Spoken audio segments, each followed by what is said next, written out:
ಆಕಾಶವಾಣಿ ಸಮಾಚಾರ ದರ್ಶನ ಮುಖ್ಯಾಂಶಗಳು. ವಿಕಸಿತ ಭಾರತ್ ಜಿ ಅಡಿ ಗರಿಷ್ಠ ಉದ್ಯೋಗ ಒದಗಿಸುವಂತೆ ಅಧಿಕಾರಿಗಳಿಗೆ ಸಚಿವ ಈಶ್ವರ್ ಬಿ ಖಂಡ್ರೆ ಸೂಚನೆ. ಕೃತಕ ಬುದ್ಧಿಮತ್ತೆಯ ಮೂಲಕ ಆಡಳಿತವನ್ನು ಎಐ ಆಡಳಿತಕ್ಕೆ ಉನ್ನತೀಕರಿಸಲು ರಾಜ್ಯ ಸರ್ಕಾರ ಚಿಂತನೆ. ರಾಜ್ಯದಲ್ಲಿ ಪತ್ತೆಯಾಗದ 16,30,000 ಮತದಾರರು. ರಾಜ್ಯ ಮುಖ್ಯ ಚುನಾವಣಾ ಆಯುಕ್ತ ಅನ್ಬುಕುಮಾರ್ ಮಾಹಿತಿ. ವಿಧಾನಸೌಧದಲ್ಲಿ ಇದೇ ಮೊದಲ ಬಾರಿಗೆ ಸಾರ್ವಜನಿಕರ ಸ್ವಾತಂತ್ರ್ಯೋತ್ಸವ ಆಚರಿಸಲು ನಿರ್ಧಾರ. ಫ್ರೀಡಂ ಹಬ್ಬ ಘೋಷಿಸಿದ ಸಚಿವ ಕೃಷ್ಣ ಭೈರೇಗೌಡ. ವಿಕಸಿತ ಭಾರತ ಜಿ ಯೋಜನೆಯಡಿ ಪ್ರಾಮಾಣಿಕ ಕಾರ್ಯಾಚರಣೆ ಕಾರ್ಯವಿಧಾನಗಳು ಮತ್ತು ಅನುಷ್ಠಾನ ಮಾರ್ಗಸೂಚಿಗಳನ್ನು ಹೊರಡಿಸುವಂತೆ ಗ್ರಾಮೀಣಾಭಿವೃದ್ಧಿ ಮತ್ತು ಪಂಚಾಯತ್ ರಾಜ್ ಸಚಿವ ಈಶ್ವರ್ ಬಿ ಖಂಡ್ರೆ ಅಧಿಕಾರಿಗಳಿಗೆ ನಿರ್ದೇಶನ ನೀಡಿದ್ದಾರೆ. ಈ ಸಂಬಂಧ ಇಲಾಖೆಯ ಕಾರ್ಯದರ್ಶಿಗೆ ಲಿಖಿತ ಸೂಚನೆ ನೀಡಿರುವ ಅವರು, ಮಳೆ ಕೊರತೆಯ ಪ್ರಸಕ್ತ ಸನ್ನಿವೇಶದಲ್ಲಿ ಎಲ್ಲ ಅರ್ಹ ಗ್ರಾಮೀಣರಿಗೆ ಉದ್ಯೋಗ ಖಾತರಿಪಡಿಸುವ ಜೊತೆಗೆ ನಿತ್ಯ 5 ಲಕ್ಷ ಮಾನವ ದಿನ ಸೃಜನೆಗಾಗಿ ಗರಿಷ್ಠ ಉದ್ಯೋಗ ನೀಡುವಂತೆ ತಿಳಿಸಿದ್ದಾರೆ. ವಿಬಿಜಿ ರಾಮ್ಜಿ ಅಡಿಯಲ್ಲಿ ಅನುಮೋದಿಸಲಾಗಿರುವ 318 ಕಾಮಗಾರಿಗಳ ವಿವರ, ಮಾದರಿ, ವಿನ್ಯಾಸ, ದರಪಟ್ಟಿ, ಪ್ರಮಾಣಿತ ಮಾನದಂಡ, ತಾಂತ್ರಿಕ ಟಿಪ್ಪಣಿ ಇತ್ಯಾದಿ ಮಾರ್ಗಸೂಚಿಯನ್ನು ಕಟ್ಟುನಿಟ್ಟಾಗಿ ಜಾರಿಗೊಳಿಸುವಂತೆ ಸೂಚನೆ ನೀಡಿದ್ದಾರೆ. ರಾಜ್ಯ ಸರ್ಕಾರ ಶೀಘ್ರವೇ ಬೆಂಗಳೂರಿನಲ್ಲಿ ಕೃತಕ ಬುದ್ಧಿಮತ್ತೆ ವಿಶ್ವವಿದ್ಯಾಲಯ ಸ್ಥಾಪಿಸುವ ಮಹತ್ವಪೂರ್ಣ ಹೆಜ್ಜೆ ಇಡಲಿದೆ ಎಂದು ಗೃಹ ಮತ್ತು ಐಟಿಬಿಟಿ ಸಚಿವ ಪ್ರಿಯಾಂಕ್ ಖರ್ಗೆ ತಿಳಿಸಿದ್ದಾರೆ. ಡಾಕ್ಟರ್ ಮನಮೋಹನ್ ಸಿಂಗ್ ಬೆಂಗಳೂರು ನಗರ ವಿಶ್ವವಿದ್ಯಾಲಯ ಹಾಗೂ ಓಲ್ಟರ್ ಹ್ಯಾಂಪ್ಟನ್ ವಿಶ್ವವಿದ್ಯಾಲಯದ ಸಹಯೋಗದಲ್ಲಿ ನಡೆದ ಸುಸ್ಥಿರ ಅಭಿವೃದ್ಧಿ ಗುರಿಗಳನ್ನು ಮುನ್ನಡೆಸಲು ಕೃತಕ ಬುದ್ಧಿಮತ್ತೆಯ ಬಳಕೆ ಎಂಬ ಅಂತಾರಾಷ್ಟ್ರೀಯ ಸಮ್ಮೇಳನ ಉದ್ಘಾಟಿಸಿ ಮಾತನಾಡಿದ ಅವರು, ನಿಪುಣ ಕರ್ನಾಟಕ ಯೋಜನೆಯ ಮೂಲಕ ವಿದ್ಯಾರ್ಥಿಗಳಿಗೆ ಮತ್ತು ಯುವ ಜನರಿಗೆ ಉತ್ತಮ ಭವಿಷ್ಯ ರೂಪಿಸುವ ನಿಟ್ಟಿನಲ್ಲಿ 300 ಕೋಟಿ ರೂಪಾಯಿಗಳನ್ನು ಸರ್ಕಾರ ಮೀಸಲಿಟ್ಟಿದೆ ಎಂದು ಹೇಳಿದ್ದಾರೆ. ಕೃಷಿ, ಗ್ರಾಮೀಣಾಭಿವೃದ್ಧಿ, ಆರೋಗ್ಯ ಮುಂತಾದ ಕ್ಷೇತ್ರಗಳಲ್ಲಿ ಕೃತಕ ಬುದ್ಧಿಮತ್ತೆಯನ್ನು ಪರಿಣಾಮಕಾರಿಯಾಗಿ ಬಳಸಿಕೊಳ್ಳುವ ಮೂಲಕ ರಾಜ್ಯ ಸರ್ಕಾರ ಆಡಳಿತವನ್ನು ಎಐ ಆಡಳಿತ ಹಂತಕ್ಕೆ ಉನ್ನತೀಕರಿಸಲು ಪ್ರಯತ್ನಿಸುತ್ತಿದೆ ಎಂದು ತಿಳಿಸಿದ್ದಾರೆ. ರಾಜ್ಯದಲ್ಲಿ ಮತದಾರರ ಪಟ್ಟಿ ಪರಿಷ್ಕರಣೆ ಇದೇ 8ರವರೆಗೂ ನಡೆಯಲಿದ್ದು, ಈಗಾಗಲೇ 5,54,32,314 ಗಣತಿ ನಮೂನೆಗಳನ್ನು ನೀಡಲಾಗಿದೆ ಎಂದು ರಾಜ್ಯ ಮುಖ್ಯ ಚುನಾವಣಾ ಆಯುಕ್ತ ಅನ್ಬುಕುಮಾರ್ ತಿಳಿಸಿದ್ದಾರೆ. ಬೆಂಗಳೂರಿನಲ್ಲಿ ಸುದ್ದಿಗಾರರೊಂದಿಗೆ ಮಾತನಾಡಿದ ಅವರು, 4,43,04,632 ಅರ್ಜಿಗಳು ಡಿಜಿಟಲೀಕರಣಗೊಂಡಿದೆ ಎಂದು ಮಾಹಿತಿ ನೀಡಿದ್ದಾರೆ. ರಾಜ್ಯದಲ್ಲಿ ಸುಮಾರು 16,30,012 ಮತದಾರರು ಪತ್ತೆಯಾಗಿಲ್ಲ ಎಂದು ತಿಳಿಸಿದ್ದಾರೆ. ಬೆಂಗಳೂರು ನಗರ ಜಿಲ್ಲೆಯಲ್ಲಿ 45% ಮತದಾರರು ನಾಪತ್ತೆಯಾಗಿದ್ದಾರೆ. ಬೆಂಗಳೂರು ಉತ್ತರದಲ್ಲಿ 47%, ಬೆಂಗಳೂರು ಕೇಂದ್ರದಲ್ಲಿ 48% ಮತ್ತು ಬೆಂಗಳೂರು ದಕ್ಷಿಣದಲ್ಲಿ 51% ಮತದಾರರು ನಾಪತ್ತೆಯಾಗಿದ್ದಾರೆ ಎಂದು ಹೇಳಿದ್ದಾರೆ. ಹಾವೇರಿ, ಚಾಮರಾಜನಗರ, ಹಾಸನ, ಕೊಡಗು ಸೇರಿದಂತೆ ಕೆಲವು ಜಿಲ್ಲೆಗಳಲ್ಲಿ 100% ಗಣತಿ ನಮೂನೆಗಳನ್ನು ಹಂಚಿಕೆ ಮಾಡಲಾಗಿದೆ ಎಂದು ಸ್ಪಷ್ಟಪಡಿಸಿದ್ದಾರೆ.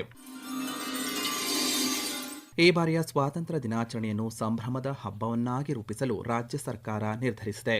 ಬೆಂಗಳೂರಿನಲ್ಲಿ ಫ್ರೀಡಂ ಹಬ್ಬವನ್ನು ಆಚರಣೆ ಮಾಡಲಾಗುತ್ತಿದೆ ಎಂದು ಜಿಬಿಎ ನಗರಾಭಿವೃದ್ಧಿ ಸಚಿವ ಕೃಷ್ಣ ಬೈರೇಗೌಡ ಘೋಷಣೆ ಮಾಡಿದ್ದಾರೆ. ಆಗಸ್ಟ್ 15ರಂದು ವಿಧಾನಸೌಧದ ಮುಂಭಾಗದಲ್ಲಿ ಬೆಳಗ್ಗೆಯಿಂದ ರಾತ್ರಿ 10 ಗಂಟೆಯವರೆಗೆ ಸಾಂಸ್ಕೃತಿಕ, ಐತಿಹಾಸಿಕ ಮತ್ತು ಮನರಂಜನಾ ಕಾರ್ಯಕ್ರಮಗಳು ಜರುಗಲಿವೆ. ಈ ಹಬ್ಬವು ವಿವಿಧ ರಾಜ್ಯಗಳನ್ನು ಪ್ರತಿನಿಧಿಸುವ ಸಮುದಾಯಗಳ ಭವ್ಯ ಪರೇಡ್, ಸಾಂಪ್ರದಾಯಿಕ ಉಡುಪುಗಳು, ಜಾನಪದ ಕಲೆ, ಸಂಗೀತ, ನೃತ್ಯ, ಕರಕುಶಲ ವಸ್ತು ಮತ್ತು ಸಾಂಸ್ಕೃತಿಕ ಪ್ರದರ್ಶನಗಳ ಮೂಲಕ ರಾಜ್ಯದ ಶ್ರೀಮಂತ ಪರಂಪರೆ ಮತ್ತು ಭಾರತದ ಸಾಂಸ್ಕೃತಿಕ ವೈವಿಧ್ಯತೆಯನ್ನು ಸಂಭ್ರಮಿಸಲಿದೆ. ಬೆಂಗಳೂರಿನಲ್ಲಿ ನೆಲೆಸಿರುವ ಎಲ್ಲಾ ರಾಜ್ಯದ ಜನರು ಈ ಹಬ್ಬದಲ್ಲಿ ಪಾಲ್ಗೊಳ್ಳಲಿದ್ದಾರೆ ಎಂದು ಸಚಿವರು ಮಾಹಿತಿ ನೀಡಿದ್ದಾರೆ. 80ನೇ ಸ್ವಾತಂತ್ರ್ಯ ದಿನಾಚರಣೆಯ ಸ್ಮರಣಾರ್ಥ ಭಾರತೀಯ ವಾಯುಪಡೆಯ ನಂಬರ್ 1 ಬ್ಯಾಂಡ್ ತಂಡ ನಾಳೆ ವಿಧಾನಸೌಧದಲ್ಲಿ ಪ್ರದರ್ಶನ ನೀಡಲಿದೆ. ಸಂಜೆ 6 ಗಂಟೆಗೆ ಆರಂಭವಾಗುವ ಈ ಪ್ರದರ್ಶನವು ಸ್ವಾತಂತ್ರ್ಯದ ಚೈತನ್ಯಕ್ಕೆ ಗೌರವ ಮತ್ತು ಭಾರತದ ರಕ್ಷಣಾ ಪಡೆಗಳ ನಿರಂತರ ಪರಂಪರೆಯ ಆಚರಣೆಯಾಗಿರಲಿದೆ. ಸಾರ್ವಜನಿಕರಿಗೆ ಮುಕ್ತವಾಗಿರುವ ಈ ಕಾರ್ಯಕ್ರಮದಲ್ಲಿ ಭಾರತೀಯ ವಾಯುಪಡೆಯ ಹಿರಿಯ ಅಧಿಕಾರಿಗಳು, ಗಣ್ಯರು ಭಾಗಿಯಾಗಲಿದ್ದಾರೆ. ರಕ್ಷಣಾ ಪಡೆಗಳು ಮತ್ತು ನಾಗರಿಕರ ಬಾಂಧವ್ಯಕ್ಕೆ ಈ ಕಾರ್ಯಕ್ರಮ ಸಾಕ್ಷಿಯಾಗಲಿದೆ. ಕೇಂದ್ರ ಪರಿಸರ, ಅರಣ್ಯ ಮತ್ತು ಹವಾಮಾನ ಬದಲಾವಣೆ ರಾಜ್ಯ ಸಚಿವ ಕೀರ್ತಿವರ್ಧನ್ ಸಿಂಗ್ ನೇತೃತ್ವದಲ್ಲಿ ನವದೆಹಲಿಯಲ್ಲಿ ಸಂಸದೀಯ ಸಲಹಾ ಸಮಿತಿ ಸಭೆ ನಡೆಯಿತು. ತಂತ್ರಜ್ಞಾನ, ಸಮುದಾಯದ ಭಾಗವಹಿಸುವಿಕೆ ಮತ್ತು ಸಂಘಟಿತ ರಾಷ್ಟ್ರೀಯ ಕಾರ್ಯಕ್ರಮಗಳ ಮೂಲಕ ಮಾನವ ವನ್ಯಜೀವಿ ಸಂಘರ್ಷ ತಗ್ಗಿಸುವಿಕೆಯನ್ನು ಬಲಪಡಿಸುವ ಕುರಿತು ಸಭೆಯಲ್ಲಿ ಚರ್ಚೆ ನಡೆಯಿತು. ರಾಜ್ಯದಿಂದ ಭಾಗವಹಿಸಿದಂತಹ ಅಧಿಕಾರಿಗಳು ಕೃತಕ ಬುದ್ಧಿಮತ್ತೆ, ಸಶಕ್ತ ಕಣ್ಗಾವಲು ಕಮಾಂಡ್ ಸೆಂಟರ್ಗಳು, ಎಂಜಿನಿಯರ್ ಹಸ್ತಕ್ಷೇಪಗಳು, ತ್ವರಿತ ಸ್ಪಂದನಾ ಪಡೆಗಳು, ಸಮುದಾಯ ಸ್ವಯಂ ಸೇವಕ ಜಾಲಗಳು ಮತ್ತು ಪರಿಹಾರ ಡಿಜಿಟಲ್ ಪರಿಹಾರ ವ್ಯವಸ್ಥೆಗಳನ್ನು ಆಧರಿಸಿದ ಸಮಗ್ರ 6 ಸ್ತಂಭಗಳ ಮಾದರಿಯನ್ನು ಪ್ರಸ್ತುತಪಡಿಸಿದ್ದಾರೆ. ಕರ್ನಾಟಕದ ತಂತ್ರಜ್ಞಾನ ಆಧಾರಿತ ವಿಧಾನಗಳನ್ನು ಸಮಿತಿ ಶ್ಲಾಘಿಸಿದೆ. ಬೆಂಗಳೂರು, ಹುಬ್ಬಳ್ಳಿ, ಮೀರಜ್ ಮತ್ತು ಅಮೃತಸರ ಮಾರ್ಗವಾಗಿ ರಾಜ್ಯದಿಂದ ಜಮ್ಮು ಮತ್ತು ಕಾಶ್ಮೀರದ ವೈಷ್ಣೋದೇವಿ ಕತ್ರಾಗೆ ಎಕ್ಸ್ಪ್ರೆಸ್ ರೈಲು ಸೇವೆ ಆರಂಭಿಸಬೇಕು ಎಂದು ದಾವಣಗೆರೆ ಸಂಸದೆ ಡಾಕ್ಟರ್ ಪ್ರಭಾ ಮಲ್ಲಿಕಾರ್ಜುನ್ ಕೇಂದ್ರ ರೈಲ್ವೆ ಸಚಿವ ಅಶ್ವಿನಿ ವೈಷ್ಣವ್ ಅವರಿಗೆ ಮನವಿ ಮಾಡಿದ್ದಾರೆ. ನವದೆಹಲಿಯಲ್ಲಿ ಸಚಿವರನ್ನು ಭೇಟಿ ಮಾಡಿದ ಸಂಸದರು ರಾಜ್ಯದಿಂದ ಉತ್ತರ ಭಾರತ ಹಾಗೂ ಪ್ರವಾಸಿ ತಾಣಗಳಿಗೆ ತೆರಳುವ ಯಾತ್ರಾರ್ಥಿಗಳ ಸಂಖ್ಯೆ ಹೆಚ್ಚಿದ್ದು, ಬೆಂಗಳೂರು, ಹುಬ್ಬಳ್ಳಿ, ಮೀರಜ್ ಮಾರ್ಗದಲ್ಲಿ ಹೊಸ ರೈಲು ಆರಂಭಿಸಿದರೆ ಮಧ್ಯ ಮತ್ತು ಉತ್ತರ ಕರ್ನಾಟಕದ ಪ್ರಯಾಣಿಕರಿಗೆ ಅನುಕೂಲವಾಗಲಿದೆ ಎಂದು ತಿಳಿಸಿದ್ದಾರೆ.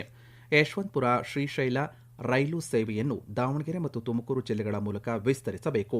ಮಾಯಕೊಂಡ ನಿಲ್ದಾಣದಲ್ಲಿ ಸಿದ್ದಗಂಗಾ ಸೂಪರ್ಫಾಸ್ಟ್ ಮತ್ತು ವಿಶ್ವ ಮಾನವ ಎಕ್ಸ್ಪ್ರೆಸ್ ರೈಲುಗಳಿಗೆ ನಿಲುಗಡೆ ಕಲ್ಪಿಸಬೇಕು. ಹರಿಹರ, ಚಿತ್ರದುರ್ಗ ಪ್ರಯಾಣಿಕ ರೈಲು ಸೇವೆಯನ್ನು ಶೀಘ್ರವೇ ಪುನರಾರಂಭಿಸಬೇಕು ಎನ್ನುವುದು ಸೇರಿದಂತೆ ದಾವಣಗೆರೆ ಲೋಕಸಭಾ ಕ್ಷೇತ್ರ ವ್ಯಾಪ್ತಿಯ ಬಹುದಿನಗಳ ರೈಲ್ವೆ ಯೋಜನೆಯ ಬೇಡಿಕೆಗಳನ್ನು ಈಡೇರಿಸಬೇಕೆಂದು ಮನವಿ ಮಾಡಿದ್ದಾರೆ. ದ್ವಿಪಥ ಕಾಮಗಾರಿಯ ಕಾರಣದಿಂದಾಗಿ ಭಾಗಶಃ ರದ್ದಾಗಿದ್ದಂಥ ಲೋಂಡಾ ಕ್ಯಾಸಲ್ ರಾಕ್ ನಡುವಿನ ರೈಲು ಸೇವೆಯನ್ನು ಪುನರಾರಂಭಿಸಲು ನೈಋತ್ಯ ರೈಲ್ವೆ ವಿಭಾಗ ಅಧಿಕೃತ ಆದೇಶ ಹೊರಡಿಸಿದೆ.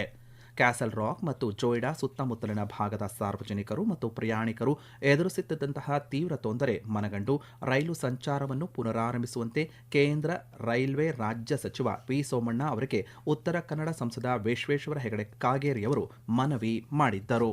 ಸಾರ್ವಜನಿಕ ಹಿತದೃಷ್ಟಿಯಿಂದ ಈ ಮನವಿಯನ್ನು ಪುರಸ್ಕರಿಸಿರುವಂತಹ ರೈಲ್ವೆ ಸಚಿವಾಲಯವು ರೈಲು ಸಂಚಾರಕ್ಕೆ ಅನುಮೋದನೆಯನ್ನು ನೀಡಿದೆ. ದೇಶಾದ್ಯಂತ ರಸ್ತೆಗಳಿರುವ ಪ್ರತಿಯೊಂದು ಕಡೆಯೂ ಪಾದಚಾರಿಗಳಿಗೆ ಪ್ರತ್ಯೇಕ ಮತ್ತು ಅತಿಕ್ರಮಣ ಮುಕ್ತ ಸ್ಥಳವನ್ನು ಖಚಿತಪಡಿಸುವಂತೆ ಸುಪ್ರೀಂಕೋರ್ಟ್ ಕೇಂದ್ರ ಸರ್ಕಾರಕ್ಕೆ ನಿರ್ದೇಶನ ನೀಡಿದೆ. ನ್ಯಾಯಮೂರ್ತಿಗಳಾದಂತಹ ಪಿಎಸ್ ನರಸಿಂಹ ಮತ್ತು ಅಲೋಕ್ ಆರಾಧೆ ಅವರಿದ್ದ ಪೀಠ ಈ ಆದೇಶ ನೀಡಿದ್ದು, ಪಾದಚಾರಿಗಳು ಯಾವುದೇ ಮೋಟಾರು ವಾಹನಗಳ ಬೆದರಿಕೆಯಿಲ್ಲದೆ ಮುಕ್ತವಾಗಿ ಸಂಚರಿಸುವ ವಾತಾವರಣ ನಿರ್ಮಿಸುವುದು ಸರ್ಕಾರದ ಜವಾಬ್ದಾರಿ ಎಂದು ತಿಳಿಸಿದೆ. ಕೇಂದ್ರ ಸರ್ಕಾರದ ಪರ ಹಾಜರಿದ್ದ ಹೆಚ್ಚುವರಿ ಸಾಲಿಸಿಟರ್ ಜನರಲ್ ಕೆಎಂ ನಟರಾಜ್ ಅವರಿಗೆ ಪಾದಚಾರಿ ಮಾರ್ಗ ರಚಿಸಲು ಭಾರಿ ಹೂಡಿಕೆ ಅಥವಾ ಕಾಂಕ್ರೀಟ್ ನಿರ್ಮಾಣಗಳೇ ಬೇಕಿಲ್ಲ ಎಂದು ನ್ಯಾಯಾಲಯ ಹೇಳಿದೆ. ಕನಿಷ್ಠ ಪಕ್ಷ ಹಗ್ಗಗಳು ಅಥವಾ ಬಣ್ಣದ ಲೈನ್ಗಳನ್ನು ಬಳಸಿ ರಸ್ತೆಯ ಪಕ್ಕದಲ್ಲಿ ಪಾದಚಾರಿ ಜಾಗವನ್ನು ಸ್ಪಷ್ಟವಾಗಿ ಪ್ರತ್ಯೇಕಿಸಿ ಎಂದು ಸಲಹೆ ನೀಡಿದೆ. ಸುಪ್ರೀಂ ಕೋರ್ಟ್ನ ಈ ಆದೇಶವು ಬೆಂಗಳೂರಿನಲ್ಲಿ ಪಾದಚಾರಿ ಮಾರ್ಗಗಳ ಅತಿಕ್ರಮಣ ತೆರವುಗೊಳಿಸುತ್ತಿರುವ ಜಿಬಿಎಗೆ ಕಾನೂನು ಶಕ್ತಿ ನೀಡಿದೆ. ಬೆಂಗಳೂರು ಪೇಟೆ ಪ್ರದೇಶದಲ್ಲಿ ನಿರ್ಮಿಸಲಾಗಿರುವ ವೈಟ್ ಟಾಪಿಂಗ್ ರಸ್ತೆಯಲ್ಲಿ ಮೊದಲ ಬಾರಿಗೆ ಫೈರ್ ಹೈಡ್ರೆಂಟ್ ಅಗ್ನಿಶಾಮಕ ಜಲ ಸಂಚಯನ ವ್ಯವಸ್ಥೆಯನ್ನು ಅಳವಡಿಸಲಾಗಿದೆ.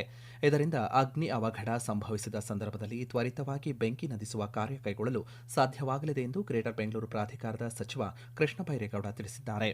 ಕೇಂದ್ರ ನಗರ ಪಾಲಿಕೆ ವ್ಯಾಪ್ತಿಯಲ್ಲಿ ವೈಟ್ ಟಾಪಿಂಗ್ ರಸ್ತೆ ಉದ್ಘಾಟಿಸಿ ಮಾತನಾಡಿದ ಅವರು, ಭವಿಷ್ಯದಲ್ಲಿ ಪದೇ ಪದೇ ರಸ್ತೆ ಅಗೆಯುವ ಪರಿಸ್ಥಿತಿ ತಪ್ಪಿಸುವ ಉದ್ದೇಶದಿಂದ ಬಿಡಬ್ಲ್ಯೂಎಸ್ಎಸ್ಬಿಯ ನೀರು ಸರಬರಾಜು ಹಾಗೂ ಒಳಚರಂಡಿ ಮಾರ್ಗಗಳ ವ್ಯವಸ್ಥೆ, ಸಮಗ್ರ ಪಾದಚಾರಿ ಮಾರ್ಗ ನಿರ್ಮಾಣ ಮತ್ತು ಯುಟಿಲಿಟಿ ಡಕ್ಟ್ ಜಾಲವನ್ನು ಏಕಕಾಲದಲ್ಲಿ ಅಳವಡಿಸಿ ರಸ್ತೆ ಅಭಿವೃದ್ಧಿಪಡಿಸಲಾಗಿದೆ ಎಂದು ಹೇಳಿದ್ದಾರೆ. ಇದೇ 15ರಂದು field marshal Manekshaw parade ಮೈದಾನದಲ್ಲಿ ನಡೆಯಲಿರುವ ರಾಜ್ಯ ಮಟ್ಟದ ಸ್ವಾತಂತ್ರ್ಯ ದಿನಾಚರಣೆ ಕಾರ್ಯಕ್ರಮಕ್ಕೆ ಪಾಸ್ ವ್ಯವಸ್ಥೆ ಕಲ್ಪಿಸಲಾಗಿದೆ. ಸದರಿ ಕಾರ್ಯಕ್ರಮ ವೀಕ್ಷಿಸಲು ಆಸಕ್ತಿ ಹೊಂದಿರುವ ಸಾರ್ವಜನಿಕರು ಸೇವಾ ಸಿಂಧು ವೆಬ್ಸೈಟ್ ಮೂಲಕ ಪಾಸ್ ಇದೇ 13ರ ಒಳಗೆ ಪಡೆಯಬಹುದಾಗಿದೆ ಎಂದು ಬೆಂಗಳೂರು ನಗರ ಜಿಲ್ಲಾಧಿಕಾರಿಗಳ ಕಚೇರಿಯ ಪ್ರಕಟಣೆ ತಿಳಿಸಿದೆ. ಕಾರ್ಯಕ್ರಮದ ಸಮಯದಲ್ಲಿ ಪಾಸ್ನ ಮುದ್ರಿತ ಪ್ರತಿ ಇಲ್ಲವೇ ಡಿಜಿಟಲ್ ಪ್ರತಿ ಕಡ್ಡಾಯವಾಗಿ ಹೊಂದಿರಬೇಕು ಎಂದು ಹೇಳಿದೆ. ನ್ಯಾನೋ ತಂತ್ರಜ್ಞಾನ, ಕೃತಕ ಬುದ್ಧಿಮತ್ತೆ, ಸೆಮಿಕಂಡಕ್ಟರ್ಗಳು, ಜೈವಿಕ ತಂತ್ರಜ್ಞಾನ ಮತ್ತು ಕ್ವಾಂಟಮ್ ತಂತ್ರಜ್ಞಾನ ಸೇರಿದಂತೆ ಡೀಪ್ ಟೆಕ್ಗಳ ಜಾಗತಿಕ ಕೇಂದ್ರವಾಗಿ ಬೆಂಗಳೂರನ್ನು ರೂಪಿಸಲು ರಾಜ್ಯ ಸರ್ಕಾರ ಬದ್ಧವಾಗಿದೆ ಎಂದು ಮುಖ್ಯಮಂತ್ರಿ ಡಿಕೆ ಶಿವಕುಮಾರ್ ತಿಳಿಸಿದ್ದಾರೆ. ವಿಜ್ಞಾನ ಮತ್ತು ತಂತ್ರಜ್ಞಾನ ಇಲಾಖೆ ಹಾಗೂ ನ್ಯಾನೋ ತಂತ್ರಜ್ಞಾನ ವಿಷನ್ ಗ್ರೂಪ್ ಬೆಂಗಳೂರಿನಲ್ಲಿ ಆಯೋಜನೆ ಮಾಡಿದ್ದಂತಹ 14ನೇ ಬೆಂಗಳೂರು ಇಂಡಿಯಾ ನ್ಯಾನೋ ಸಮ್ಮೇಳನ ಉದ್ಘಾಟಿಸಿ ಮಾತನಾಡಿದ ಅವರು, ಬೆಂಗಳೂರು ಭಾರತವನ್ನು ಜಾಗತಿಕ ಐಟಿ ಭೂಪಟದಲ್ಲಿ ನಿಲ್ಲಿಸಿದೆ. ಈಗ ಭಾರತವನ್ನು ಜಾಗತಿಕ ಡೀಪ್ ಟೆಕ್ ಭೂಪಟದಲ್ಲಿ ನಿಲ್ಲಿಸುವ ಸಮಯ ಬಂದಿದೆ ಎಂದು ಹೇಳಿದ್ದಾರೆ. ಸರ್ಕಾರ, ಶೈಕ್ಷಣಿಕ ಕ್ಷೇತ್ರ, ಉದ್ಯಮ ಮತ್ತು ಉದ್ಯಮಿಗಳ ನಡುವಿನ ಸಹಯೋಗದಿಂದ ಮಾತ್ರ ನಾವೀನ್ಯತೆ ಬೆಳೆಯಲು ಸಾಧ್ಯ. ಈ ಪಾಲುದಾರಿಕೆಯೇ ಕರ್ನಾಟಕದ ಬಹುದೊಡ್ಡ ಶಕ್ತಿಯಾಗಿದೆ ಎಂದು ಅಭಿಪ್ರಾಯಪಟ್ಟಿದ್ದಾರೆ. ರಾಜ್ಯದಲ್ಲಿರುವಂತಹ ಪ್ರಮುಖ ಸಂಶೋಧನಾ ಸಂಸ್ಥೆಗಳು, ನವೋದ್ಯಮಗಳು, ಬಹುರಾಷ್ಟ್ರೀಯ ಸಂಶೋಧನೆ ಹಾಗೂ ಅಭಿವೃದ್ಧಿ ಕೇಂದ್ರಗಳು ಮತ್ತು ವಿಶ್ವವಿದ್ಯಾಲಯಗಳ ಬಲವಾದ ಪರಿಸರ ವ್ಯವಸ್ಥೆಯು ಡೀಪ್ಟೆಕ್ ನಾವೀನ್ಯತೆಯಲ್ಲಿ ಜಾಗತಿಕವಾಗಿ ಮುಂಚೂಣಿಗೆ ಬರಲು ರಾಜ್ಯಕ್ಕೆ ಅನುಕೂಲ ಮಾಡಿದೆ ಎಂದು ಹೇಳಿದ್ದಾರೆ. ನ್ಯಾನೋ ತಂತ್ರಜ್ಞಾನವು ಕೇವಲ ಸಂಶೋಧನಾ ಪ್ರಯೋಗಾಲಯಗಳಿಗೆ ಮಾತ್ರ ಸೀಮಿತವಾಗಿಲ್ಲ.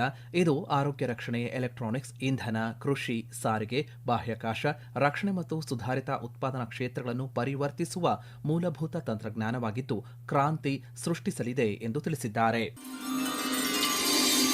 ಬೆಂಗಳೂರಿನ ಹಿರಿಯ ನಾಗರಿಕರ ಯೋಗಕ್ಷೇಮ ಮತ್ತು ಸಮಗ್ರ ಅಭಿವೃದ್ಧಿಗಾಗಿ Samarthanam trust for the disabled ಸಂಪೂರ್ಣ ಉಚಿತವಾಗಿ ಸಮರ್ಥನಂ ಹಿರಿಯ ನಾಗರಿಕರ ಡೇ ಕೇರ್ ಕೇಂದ್ರವನ್ನು ಆರಂಭಿಸಿದೆ. 3 ದಶಕಗಳ ಸೇವೆಯಲ್ಲಿ ಮತ್ತೊಂದು ಮೈಲಿಗಲ್ಲಾಗಿರುವಂತಹ ಈ ಕೇಂದ್ರಕ್ಕೆ ಕ್ವಾಡ್ರಾಜೆನ್ ಪ್ರೈವೇಟ್ ಲಿಮಿಟೆಡ್ ಮತ್ತು ಸ್ಪರ್ಶ್ ಸೋಷಿಯಲ್ ಫೌಂಡೇಶನ್ ಬೆಂಬಲ ನೀಡಿವೆ. ಬೆಂಗಳೂರಿನ ಜೆಪಿ ನಗರದಲ್ಲಿರುವಂತಹ ಸಮರ್ಥನಂ ಭವನದಲ್ಲಿ ಕೇಂದ್ರ ಕಾರ್ಯನಿರ್ವಹಿಸುತ್ತಿದ್ದು ಸದ್ಯ 31 ಹಿರಿಯ ನಾಗರಿಕರಿಗೆ ಸೇವೆ ಒದಗಿಸುತ್ತಿದೆ. ಮುಂದಿನ ತಿಂಗಳುಗಳಲ್ಲಿ ಸೇವೆಯನ್ನು ಮತ್ತಷ್ಟು ವಿಸ್ತರಿಸುವ ಉದ್ದೇಶವನ್ನು ಹೊಂದಲಾಗಿದೆ. ಆಡಳಿತ, ಉನ್ನತ ಶಿಕ್ಷಣ, ಆರೋಗ್ಯ ರಕ್ಷಣೆ, ಸಂಶೋಧನೆ ಮತ್ತು ರಾಜ್ಯದ ನವೋದ್ಯಮ ಪರಿಸರ ವ್ಯವಸ್ಥೆಯಲ್ಲಿ ಕೃತಕ ಬುದ್ಧಿಮತ್ತೆಯ ಬಳಕೆ ಹೆಚ್ಚಿಸಲು ಸುದೀರ್ಘ ಸಹಭಾಗಿತ್ವ ಸಾಧಿಸುವ ಕುರಿತು ಮುಖ್ಯಮಂತ್ರಿ ಡಿಕೆ ಶಿವಕುಮಾರ್ ಆಂಥ್ರೋಪಿಕ್ ಸಂಸ್ಥೆಯ ನಿಯೋಗದೊಂದಿಗೆ ಚರ್ಚೆ ನಡೆಸಿದರು. ಡೇಟಾ ಗೌಪ್ಯತೆ ಮತ್ತು ಡೇಟಾ ಸಾರ್ವಭೌಮತ್ವವನ್ನು ಖಚಿತಪಡಿಸಿಕೊಳ್ಳುವ ಮೂಲಕ ಸರ್ಕಾರ ಮತ್ತು ಉದ್ಯಮಿಗಳಿಗಾಗಿ ಅನ್ವಯಿಕ ಕೃತಕ ಬುದ್ಧಿಮತ್ತೆ ಪರಿಹಾರಗಳ ಪ್ರಯೋಜನಕಾರಿ ಅಳವಡಿಕೆಯ ಕುರಿತು ಸಭೆಯಲ್ಲಿ ಪ್ರಮುಖವಾಗಿ ಚರ್ಚೆ ನಡೆಸಲಾಯಿತು. ದೇಶದಲ್ಲಿ ಅತಿದೊಡ್ಡ ಎಐ ಪ್ರಮಾಣೀಕೃತ ಪ್ರತಿಭಾವಂತರನ್ನು ರೂಪಿಸಲು ರಾಜ್ಯದ ನಿಪುಣ ಕಾರ್ಯಕ್ರಮದಡಿ ಕ್ಲಾಡ್ ಸರ್ಟಿಫಿಕೇಷನ್ ಸೇರಿದಂತೆ ಎಐ ಸಂಬಂಧಿತ ಸರ್ಟಿಫಿಕೇಷನ್ ಕೋರ್ಸ್ಗಳನ್ನು ಪರಿಚಯಿಸುವ ಬಗ್ಗೆ ಸಮಾಲೋಚನೆಗಳನ್ನು ನಡೆಸಲಾಯಿತು. ಇದೇ ವೇಳೆ ರಾಜ್ಯದ ನವೋದ್ಯಮ ಪರಿಸರ ವ್ಯವಸ್ಥೆಗೆ ಬೆಂಬಲ ನೀಡಲು ವಿಶೇಷವಾಗಿ ಡೀಪ್ಟೆಕ್ ಕ್ಷೇತ್ರದಲ್ಲಿರುವಂತಹ ರಾಜ್ಯದ 20,000ಕ್ಕೂ ಹೆಚ್ಚು ನವೋದ್ಯಮಗಳಿಗೆ ಆಂಥ್ರೋಪಿಕ್ನಿಂದ ಬೆಂಬಲ ವಿಸ್ತರಿಸುವ ಬಗ್ಗೆ ಪರಿಶೀಲನೆ ನಡೆಸಲಾಯಿತು. ಬೆಂಗಳೂರಿನಲ್ಲಿ ಲಾಲ್ಬಾಗ್ ಮಾದರಿಯ 3 ಉದ್ಯಾನ ನಿರ್ಮಾಣ ಮಾಡಲು ಸರ್ಕಾರ ಚಿಂತನೆ ನಡೆಸಿದೆ ಎಂದು ಮುಖ್ಯಮಂತ್ರಿ ಡಿಕೆ ಶಿವಕುಮಾರ್ ತಿಳಿಸಿದ್ದಾರೆ.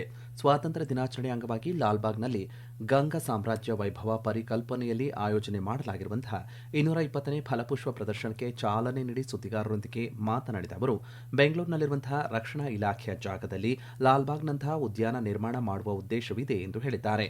ಈ ಬಗ್ಗೆ ರಕ್ಷಣಾ ಸಚಿವರನ್ನು ಭೇಟಿ ಮಾಡಿ ಚರ್ಚೆ ನಡೆಸಲಾಗುವುದು ಎಂದು ಸ್ಪಷ್ಟಪಡಿಸಿದ್ದಾರೆ. ನಾಗರಿಕರು ಈ ಬಾರಿ ಫಲಪುಷ್ಪ ಪ್ರದರ್ಶನ ಆಗಮಿಸಿ ಕಣ್ತುಂಬಿಕೊಳ್ಳಬೇಕು ಎಂದು ಮನವಿ ಮಾಡಿದ್ದಾರೆ. ರಾಜ್ಯ ಸರ್ಕಾರ ಕೃಷಿ ಕ್ಷೇತ್ರದಲ್ಲಿ ಅತ್ಯಾಧುನಿಕ ಡಿಜಿಟಲ್ ತಂತ್ರಜ್ಞಾನ ಅಳವಡಿಸಿಕೊಳ್ಳುವ ಮೂಲಕ ಹೊಸ ಮೈಲಿಗಲ್ಲು ಸ್ಥಾಪಿಸಲು ಹೆಜ್ಜೆ ಇಟ್ಟಿದೆ.